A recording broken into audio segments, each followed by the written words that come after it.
Hi, I'm Andrew Rodriguez, and welcome to PsychoBible, babbling about psychology and theology. For now, this will be my final video in my series examining cultural issues using a theology of the body lens. And this installment will help bridge the gap to some of the videos I will be doing next. In my last video about beauty, body shame, and attraction, and bodily honor, I showed where theology of the body and honor-shame culture dynamics overlap. We will continue looking at that intersection today as we consider the trans phenomenon. I recommend watching some of my previous videos for more background, but for the sake of recap, what is theology of the body? It's a collection of Wednesday audiences by Pope John Paul II addressing the need that Pope Paul VI raised in Humana Vitae, the need for an adequate anthropology, a proper understanding of humanity. These teachings have come to be known as the theology of the body. They outline the nature of humanity as a union of heaven and earth, spirit and body, and how our bodies, in the sexual difference, are symbols of two main ideas: God's triune nature, that He is an eternal community of giving and receiving love, and our destiny to enter into the life of the Trinity as the bride of Christ. And what is honor-shame? It's the dominant culture dynamic throughout the world, in which wider relationships and communities are the main source of identity. Right and wrong are determined by fulfilling group expectations, thus earning, maintaining, or restoring honor, or violating group expectations, thus incurring shame upon yourself and your family or community. The honor-shame groupality, like there's personalities and there are groupalities. So that honor-shame groupality shapes one's worldview, values, ethics, identity, and spirituality even more than individual personality. In my last video, I was saying we have a type of innate attraction to the bodily honor of the opposite sex. And I added this qualifier: so long as we develop security in our gender identity. See, for normative sexual development, each person needs to arrive at a place of security in his or her identity as a male or female.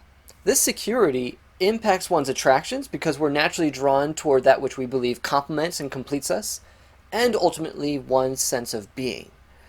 It's at the heart of same-sex attraction as well as gender identity disorder or gender dysphoria. This pervasive rupture between body and spirit in humanity has wreaked havoc on our sexual development, our personhood, and our very sense of identity. It has divided us, both as individuals and as groups. We have rejected a unified understanding of humanity, starting with racism and culminating in the group that perhaps best represents the rupture of body and spirit, the transgender community. From a belief about self that is highly subjective has grown a group that is highly collectivistic. And so we see honor-shame dynamics in how this group defends and asserts itself. To discuss this, I'm bringing back the video by YouTuber Benjamin Boyce and doing the rest of the commentary that I had wanted to do on it. In this video, he is joined by adolescent therapist Sasha to discuss the controversy in the United Kingdom that erupted in 2019 after business researcher Maya Forstater lost her job for writing and tweeting that trans women are not real women. And then J.K. Rowling entered the fray by tweeting support for Maya and just turned into this big issue over there. At the crux of the controversy was that Maya's words, stating a basic reality about humans, violated the dignity of a particular group. So as we'll see, this topic is an example of the intersection of theology of the body and honor-shame culture dynamics. The crux of it is that saying that biological sex is immutable is somehow incompatible with dignity for trans people. That's really the clincher, which I find unusual and disheartening. And I think what Claire Graham wrote about the way disorders of sexual development are being used and kind of volleyed back and forth in this argument made a lot of sense to me, because she discussed that an essential part of having dignity is being able to hear the truth about your body, rather than trying to wipe out what we sense to be true, what we know to be true, and the biological reality of somebody's body, regardless of their identity or what condition they have. And that just really rang true for me. It was an emotional piece, and I just tweeted about it, but I thought that was one of the most grounded arguments and reactions. Mhm. Yeah. Yeah, it's really difficult to draw lines around like an ethical quality, like what is dignity, and how do you defend what dignity is, and especially if you can't even have a discussion about what dignity is. It seems that the radicals in this debate have claimed territory that they won't concede and will call everybody else evil that even questions that. And Mm-hmm. so it's impossible to actually engage in as a society in this issue with those voices dominating the issue. Yeah. Yeah. Okay, right off the bat, they are getting into the crux of the matter, and where we need both the theology of the body perspective and the honor shame culture dynamics perspective to really understand what's going on in our culture right now with this trans movement. What is dignity? When you hear dignity, think value, worth, honor. It's another synonym, another way for us to understand what we're talking about when we say honor, shame. Dignity versus shame and the removal of one's dignity. So what does Theology of the Body have to say about this? Well, a couple things. The first is that our value, our worth, our dignity is found in the union of our spirit and body. That we inherently have worth as beings made in God's image, as beings who are a composite of body and spirit. We can best illustrate in our bodies our ultimate destiny as the bride of Christ, as the union of heaven and earth, which is what humanity is a symbol of. So, just in our very humanity, of just a very union of heaven and earth, of spirit and body, there's dignity in that. As well as there's dignity in who we belong to. So we see here where Theology of the Body segues into the honor shame perspective. That what gives us our value is that our value is derived not from ourselves, but is bestowed upon us from God, who breathed into us new life, who created us in his image, and who betroths himself to us and promises to redeem us and take us as his bride at the end of all time. So that destiny gives us worth, gives us value.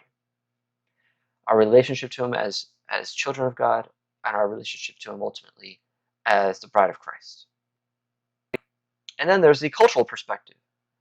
The historic Western civilization value structure is based on innocence-guilt.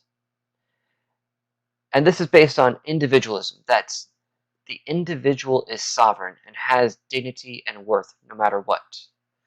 But what adds to your worth, what adds to your sort of justification and of resources and things is merit, is your actions. We tend to emphasize our value in a Western society based on what we do, what we produce, our actions. Whereas in honor shame cultures, your value is not derived from within, but from the community that you belong to. So it's not your actions, but your reputation, how others see you. It's bestowed upon you. So, like I was saying, this is where you see an overlap between what Scripture teaches about our value, that it's derived from who we belong to, as well as who we are. And so we see that this relates to both the innocence-guilt, that we have inherent worth as individuals, and in an honor shame perspective, our worth is granted to us from the community.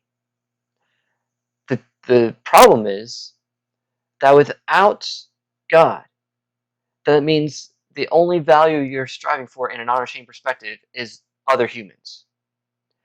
And other humans may have very arbitrary reasons for whether or not they will accept you and bestow honor upon you. Whereas what God does is he gives his love lavishly. So he not only just creates us with worth, but then he welcomes us into his family. And we don't have to earn that. It's a free gift. Therefore, who is your allegiance to?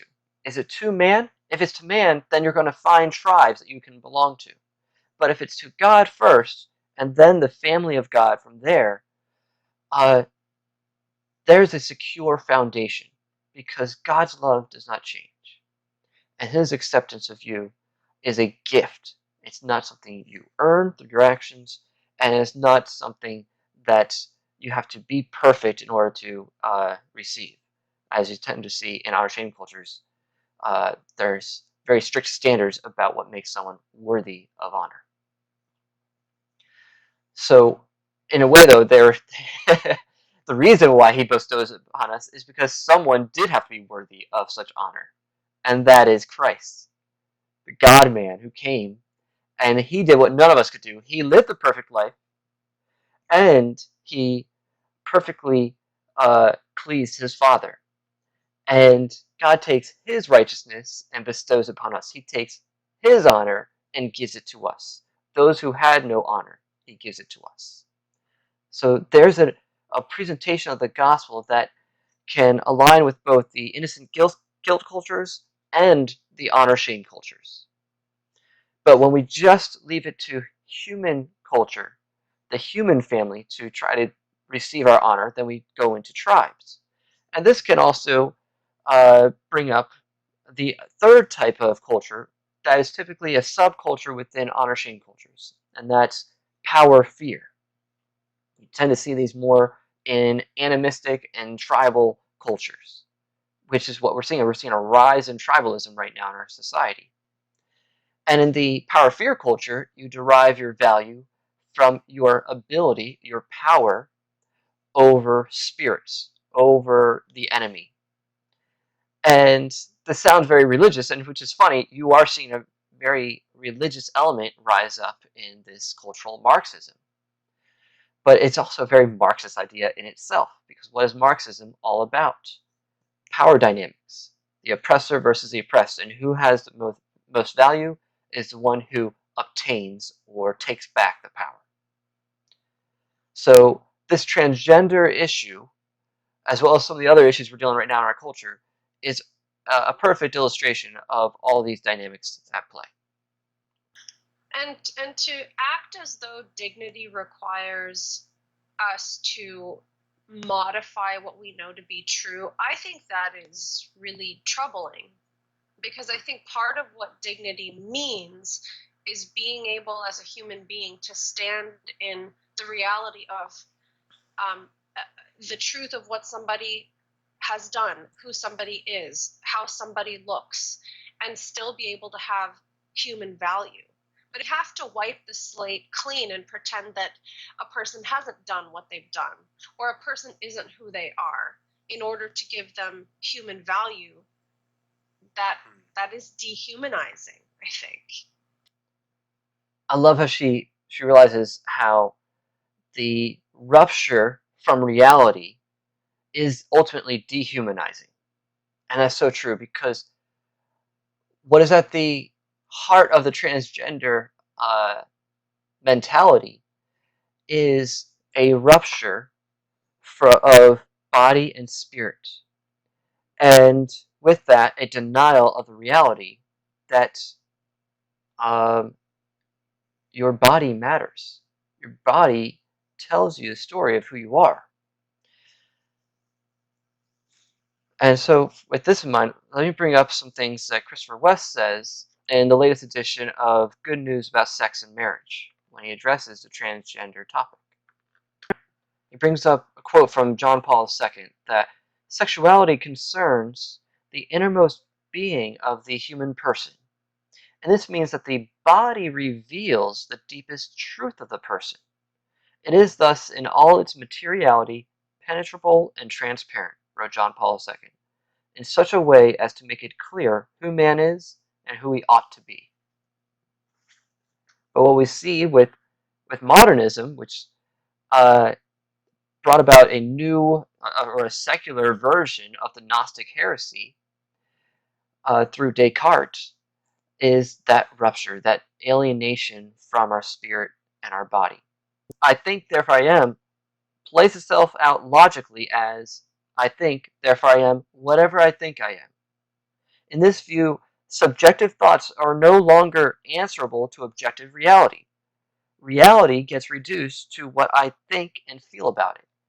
And so what you see with the modernist worldview actually paved the way to the postmodern relativistic worldview.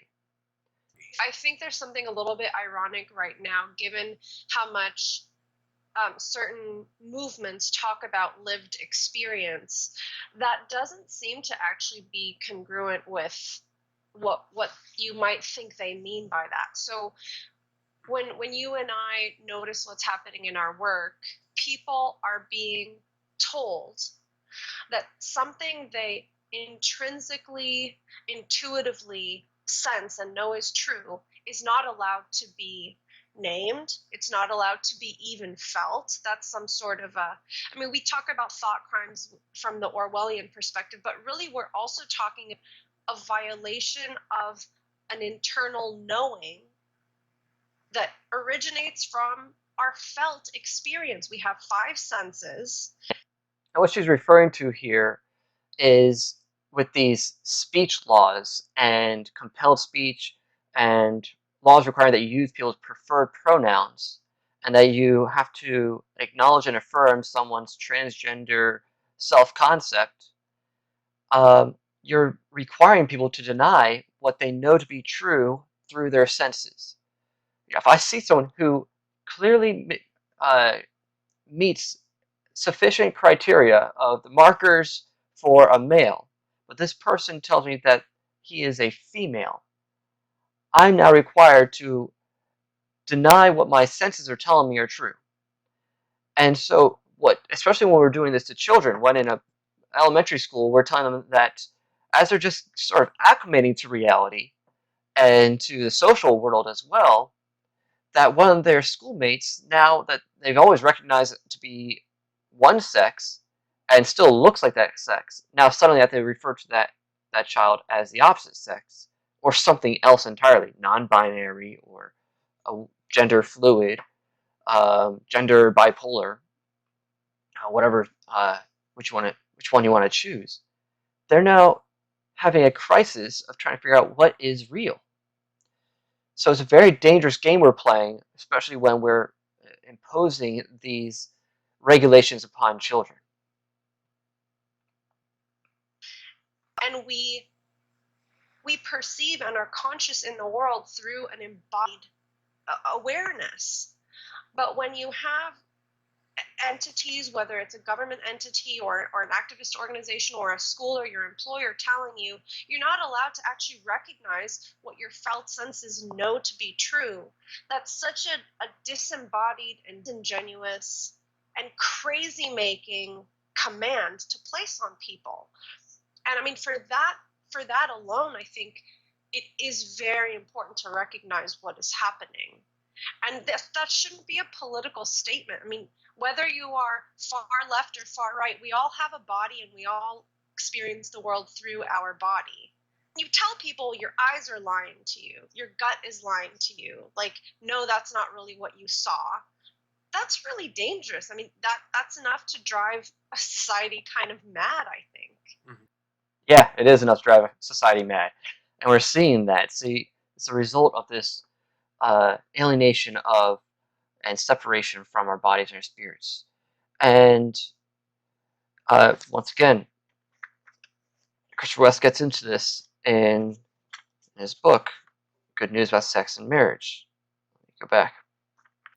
And to justify a lot of these laws or these policies in different institutions, they claim it's in order to love the person who has gender nonconformity or a non-binary or cross-gender identification.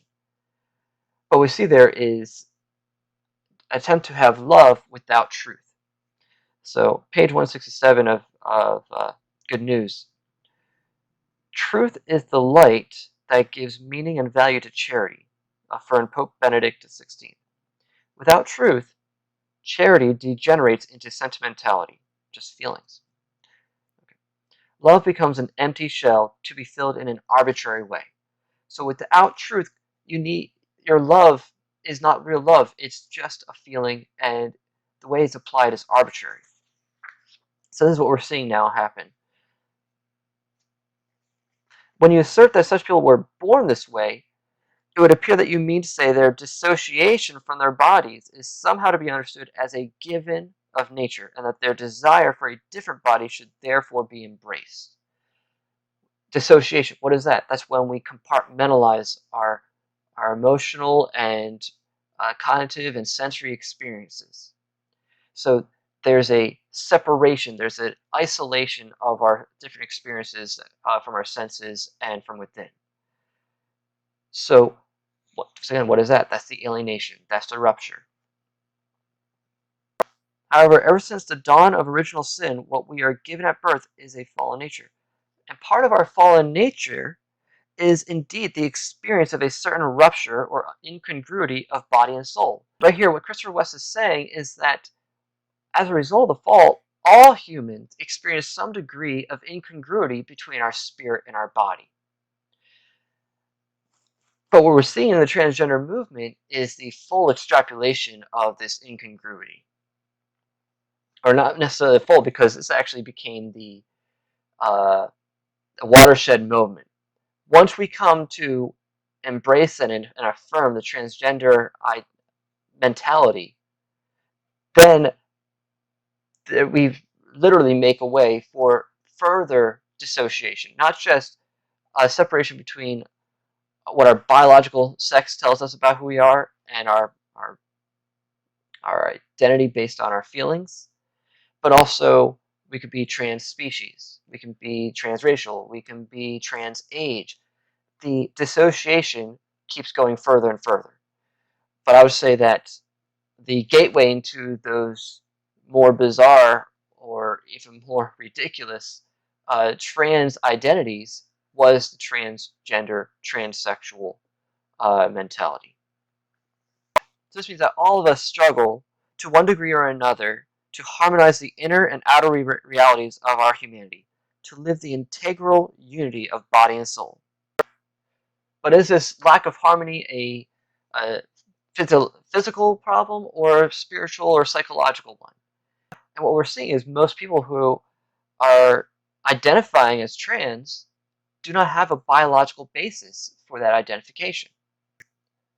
So even though we all struggle to some degree with this lack of harmony or incongruity between body and spirit, we still need our bodies to help ground us, literally, in navigating how we discern reality. And when we tell people that what we experience through our bodies cannot be trusted, we can be subject to all sorts of ideas. And what about the dignity of women? Why are we sacrificing the dignity of one group for the dignity of an even smaller group? What's really tough is that dignity is something that isn't necessarily mediated only based on what another person does towards you. Because dignity is a sense that you have about yourself, and I think true dignity can exist respective of what someone else has said about you or done to you. I mean, this is a really important topic when you think about people who are traumatized or oppressed or abused in egregious ways. The process of healing is helping somebody to reclaim their dignity despite whatever they have been through. So for us as a society to say, saying these words to another person inherently strips them of their dignity. It's tricky. Mm-hmm. Because obviously there are certain, let's say we're talking about language. I mean, certain words or certain ways a person might talk to another that is intended to strip them of their dignity, that is supposed to be degrading, that is meant to tear someone down. But is it impossible for a person who hears those words or who has had those words said to them to still be dignified and to have their own sense of dignity? And that's really complex, and it's based on so many contextual factors. So you see her really struggling to come to grips with this culture clash. The Innocence-Guilt worldview tells us that people have dignity no matter what, as an individual. But honor-shame culture dynamics, which is what we're seeing rise up today, tells us, no, your dignity comes from what others say about you, how people accept you. And so when you, as someone who is in the margins, has a sense that you are othered, that you are not accepted by those in the center, by those who dominate the norms of society, then you've been stripped of your dignity because you're now not being welcomed into the center. You're not being affirmed in your identity. Your particular identity group is not being valued. Well, then what also that does is that paves way to the intersectionality that we're seeing. Well, how do you judge which group is more marginalized than another and is in need of more honor and dignity being bestowed upon them to bring about equity and equal, how they define as equal outcome? So you have women now being pitted against transgender women, men who identify or claim to be women. And so which group is more oppressed? And well, then let's add race to that, and let's add disabilities, and immigration status or citizen status, and so it just goes down into further and further smaller groups. In other words, more and more tribes, and then therefore, which tribe obtains more power? Well, if you think about it in the world, the only way to prove your dignity is to be faced with something that's indignant, towards you. Mm-hmm. The only way to experience courage is to be in a scary situation, or to display certain characteristics. In order to own those characteristics, you need to perform those characteristics, and something like dignity or honor or courage, or value, if it emanates from the human being, then that's when they really own it. If it is given to them from the outside, then they don't really own it. Furthermore, if they are kept from ever receiving any sort of indignant thing coming their way, then how will they ever develop dignity? What Benjamin is saying here is actually very Western, as he's appealing to the traditional Western virtues of temperance, which is self-restraint, self-mastery, fortitude, the ability to stand up under difficulty and have courage to face struggles and to be able to face indignities. And there's what he's talking about. It's like your dignity is shown by your ability to withstand assaults on your dignity and on your worth, and to still have a sense of self. And then prudence, the wisdom, right action, which then leads to justice, which is about fair and equitable treatment of others and giving to others what they deserve.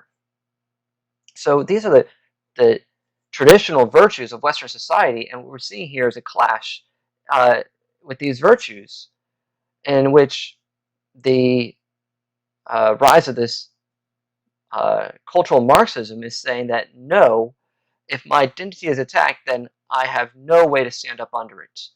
Whereas he's saying, doesn't that show how much dignity you have when you can withstand it and you really prove your worth?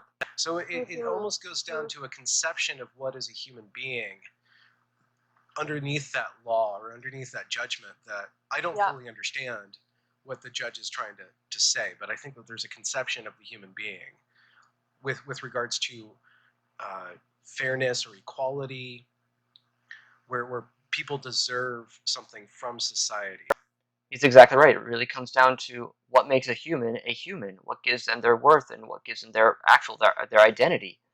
And like I've been saying, over and over, is the theology of the body gives us that answer. That Scripture gives us that reality that we are a union of spirit and body, that we are a symbol of heaven meeting earth, that our bodies tell the story of our destiny, and that's what makes us a human, and that's what gives us our dignity and our worth.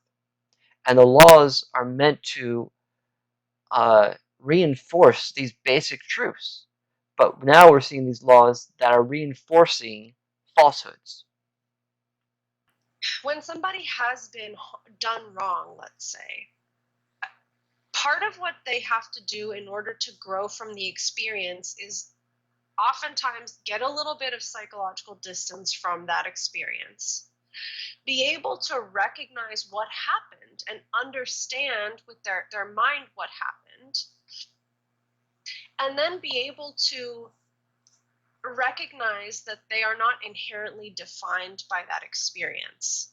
And I think what some of this legislation that we're seeing, some of the ideas coming out of these types of policies, is that we want to prevent somebody from ever having to do that work, as though we can eradicate meanness or cruelty or people's own traumas, and maybe that's why they're going on traumatizing others. I mean, you cannot eradicate that by legislating it out. Now, should we have values-based rules on what happens in a society that are globally agreed upon? Absolutely.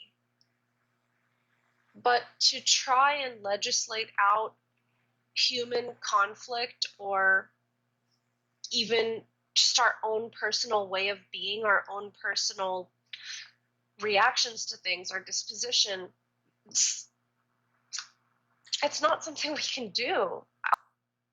Here again, honor shame can shed light on this phenomenon that we're seeing. When our dignity is solely dependent on how others see us and whether or not they affirm our views of ourselves, then anything that is not affirming of our self-concept is seen as an actual harm done to us. Therefore, there's an appeal to bring the full force of law against that person, just as if you were physically attacked by someone and actually assaulted. And so we want to then move into protection, isolation from those who harm us, as well as retaliation.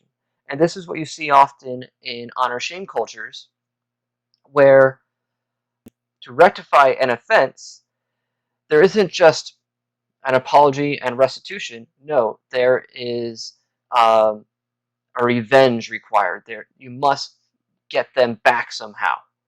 So, acknowledgement of a fault,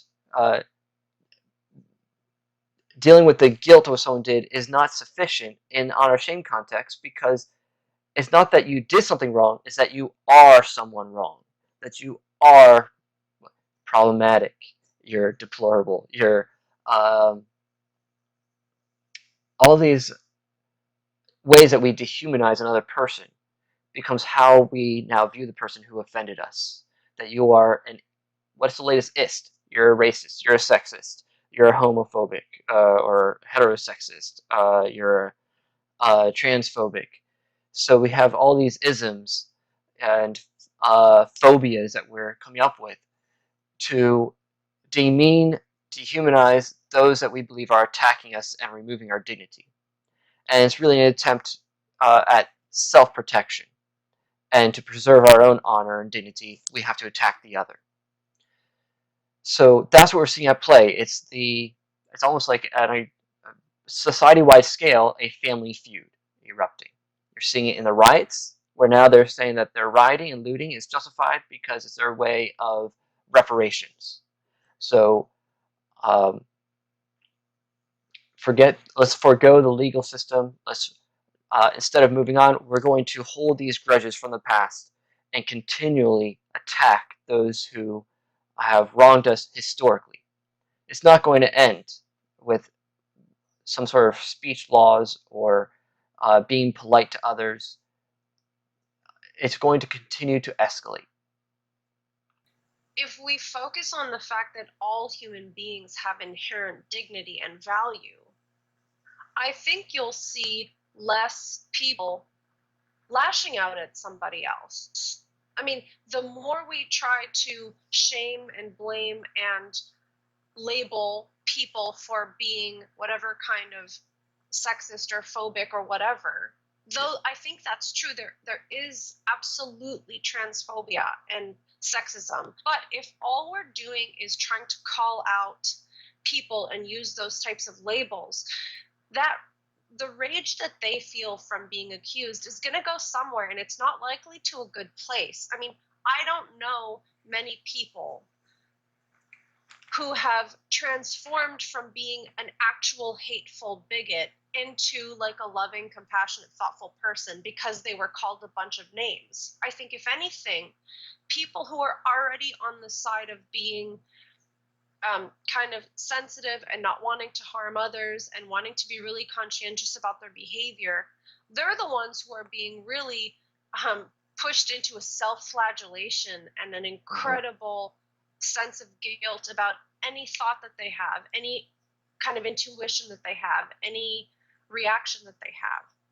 So I just see this as not just an issue of, well, people are so fragile that they don't know how to deal with adversity. It's also people are being taught that the way to respond is to blame others and to lash out at others, regardless of what side you're on. And that's just amping up everybody's anger. Like I was saying, if I feel like I've been shamed, then my response is to make you shamed. And so that's what we're getting with the cancel culture. It's not even if I feel shamed, it's if I believe that you shamed this other group. I'm going to show my virtue, I'm going to signal my virtue by shaming you. And thus I can earn honor in that way. And it just, like she's saying, it just escalates things, and it only really has an impact on those who have a desire, who have a sensitivity toward others, and a desire to live peaceably. And so they'll be the ones who will cower, will comply.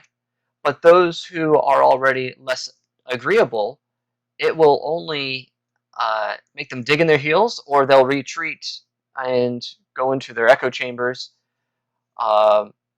and actually build up. And you'll see more and more of this polarization if we don't allow for discourse and for true reconciliation. If we don't look at our shared humanity and find dignity there that we all can share.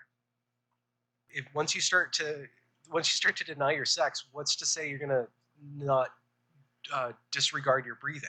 You know, like just like very basic physiological things, because it's all tied together.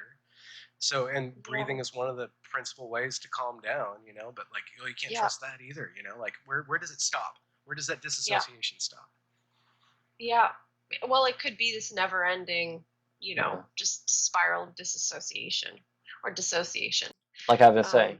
Yeah. That is really scary. I mean, that really bothers me. And if we lose the connection to our sense of being alive and human and mammals and in bodies, I just don't know, what do we have at that point? I mean, what are we? It just really worries me. I know that sometimes when I talk about this stuff, I get very kind of doom and gloom, but I just don't know what we do if we don't have our connection to our bodies. There's nothing beyond that. Do you think that that's all we are? That's a trick question. That seems so reductionistic. I mean, we are our bodies. Mm-hmm. That's not a bad thing. Our bodies are an incredibly intelligent source of knowledge, wisdom, awareness, information. So that's not something we should be ashamed of. I mean, our bodies are quite incredible. Like I've mentioned already, the transgender mentality or phenomenon has been this sort of gateway into further and further dissociation and alienation from reality of our bodies and what they tell us about who we are. And at the root is shame. With alienation always comes shame. That's at the crux of what shame is. It's a sense that now I do not belong. And because there's something about me that is unworthy, that makes me unacceptable. And and it cannot change. You know, one of the lies of shame is that there's something about me at the core that makes me flawed, defective, or unacceptable to the group, and it cannot be changed. It's the lie that's at the root of addiction, at the root of a lot of our sexual identity conflicts and uh, same-sex attraction that, for the most part, that we see in guys that we work with, is a sense of shame over their gender identity. And this shame over self really finds a full manifestation in the transgender identity or self-concept. There's such a shame over your body that this body that is a gift from God is now something viewed as defective, something that is dishonorable, something that gives you less worth. And so I must discard it. I must transform it, change it, because then I will be accepted, or I'll be able to accept myself. But most of the time it's because then I'll fit whatever the standards are for the sex that I identify with. So I have to change this body to match my perception, the acceptance I'm aspiring to. Until then, this body is a continual source of shame and pain and rage. And so we push this agenda to transition children at younger and younger ages so that we can save them from a life of shame. But the reality is that there's a growing number of people who have transitioned and now are trying to detransition, who are regretting all that they did to transform or ultimately mutilate and disfigure their bodies. And they realize that once they achieved that transformation, it was not satisfying. It did not heal that wound in their soul. That wound that is rooted in an alienation between the body and soul, that their worth is in their body as well as their spirit united. So we're not meant to be ashamed of our bodies.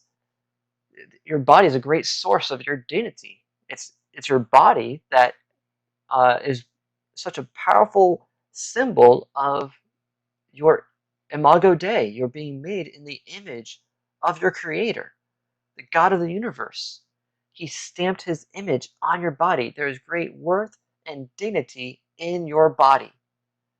And I'm sorry if you did not come to a realization of that early in life, that it was not modeled to you that your body has worth and dignity.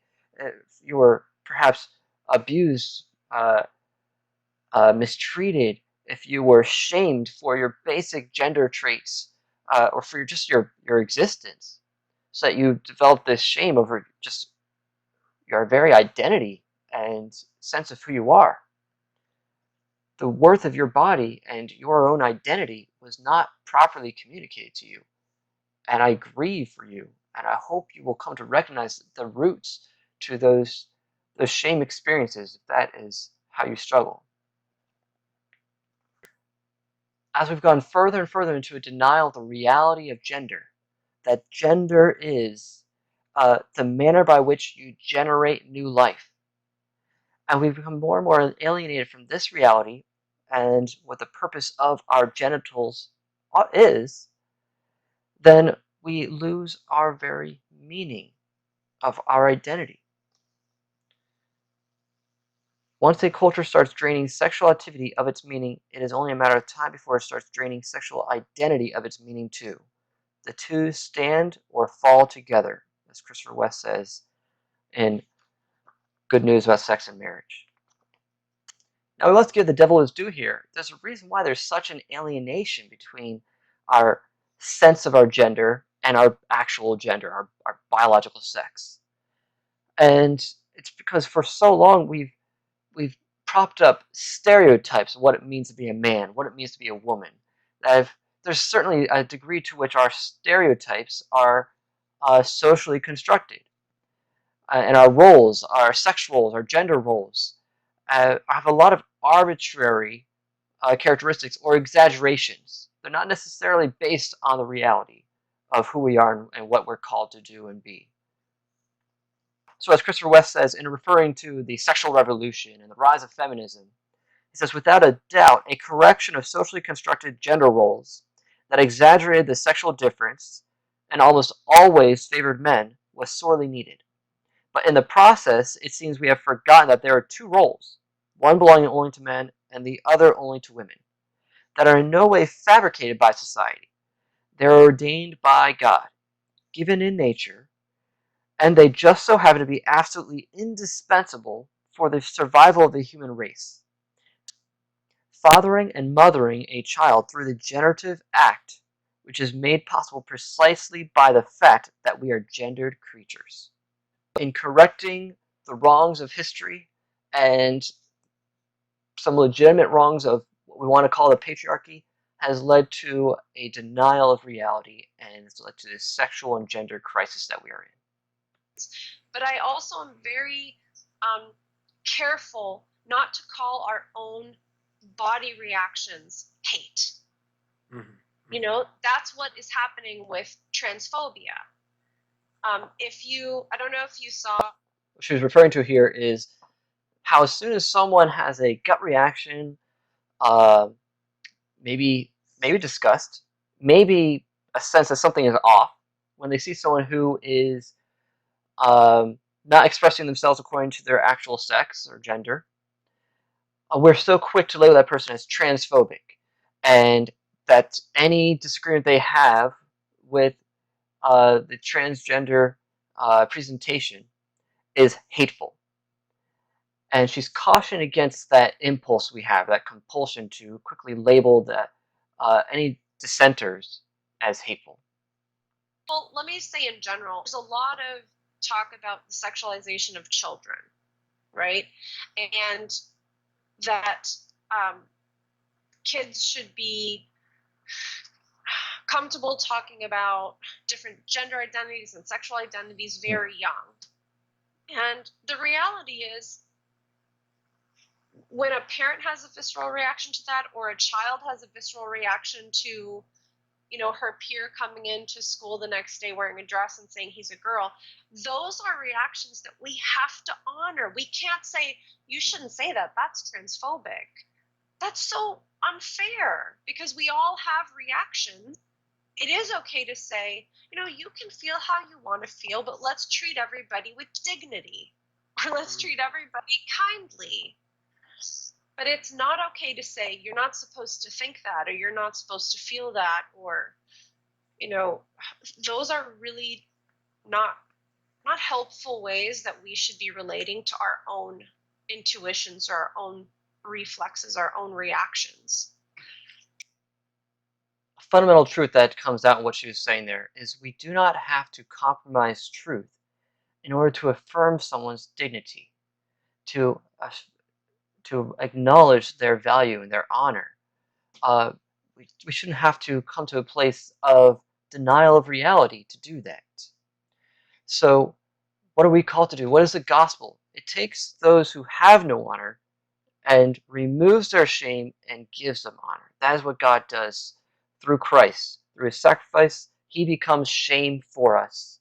He takes upon our shame, and so he removes it from us, takes it upon himself. He suffers the price for our shame, even to the point of being alienated by his own Father, so that he can bear the full consequence of our sin and our shame and our sickness and our weaknesses, and then restore to us the original beauty and dignity and honor that we had when united with God as original man. and that is fully manifested in heaven, but we're now given a deposit of that once we accept that offer, that gift of salvation. Now he bestows it upon us, this new honor, this new dignity. And so those of us who have accepted this gift, we can be ambassadors of Christ. We can be ambassadors of God's message of reconciliation and speak honor to others. So the proper response for those of us in the body of Christ is not to now belittle or demean those in the transgender movement. Hold firm to truth, but recognize that their worldview is tainted by shame. That their radicalism, their rage that they're spewing is coming from a place of woundedness, a place of deep shame over their bodies and their identities. So we don't throw more gas on the fire by responding with our own rage against them, but with a concern, a kindness, but at the same time holding firm to truth, because without truth, our love is just feelings, and it becomes arbitrary and ends up affirming the very thing that will destroy them even more. Yeah, it really, I think this has been one major refrain in our conversation. It comes back to the problems and the solutions, which turned out to be problems, are all based on some sort of very rudimentary misunderstanding about what it is to be a human being. First and foremost, what is a human being? Let's build the construct of what is a human being, and then you can start talking about dignity. Then you can start talking about justice. If you don't do those basic, if you don't do the basic things, what are you actually standing on other than power, or just the assertion of reality? Okay, so right there in Benjamin's closing statements, he summarized what I've been saying, that we must start with a true definition of what it means to be human, the union of spirit and body, of heaven and earth, and the redemption of that through God's sacrifice. And so from there, from that foundation, then we can obtain true honor, as well as we have a means for removal of our shame. And then God bestows upon us true power as well to fight against the enemy's attacks against our dignity, against our identity. Is it no wonder that in the passage that really expounds on this, or points out the spousal analogy in Ephesians 5, following that is the passage about the armor of God. And now with the understanding about what the meaning of our body is, we need to now prepare with the shield of faith and the sword of the Spirit and the belt of truth to ward off the attacks from the enemy that will come against our identity. That's rooted in our design as image bearers and our destiny as the bride of Christ. So that's the last for now in my series examining different cultural issues through the theology of the body lens, as well as combining it with an honor shame cultural dynamics lens. So I hope that was helpful to you. I'm going to go into honor shame dynamics a bit more in some future videos. And like I said in my last video, I am nearing 200 subscribers on YouTube. So once I hit that mark, I will do a Q&A video, which you can either send your questions by the comment section, or you can email me. Just check the description for that. And just thank you so much for your support. Please like, comment, share, subscribe, hit that bell for notifications. All right. God bless.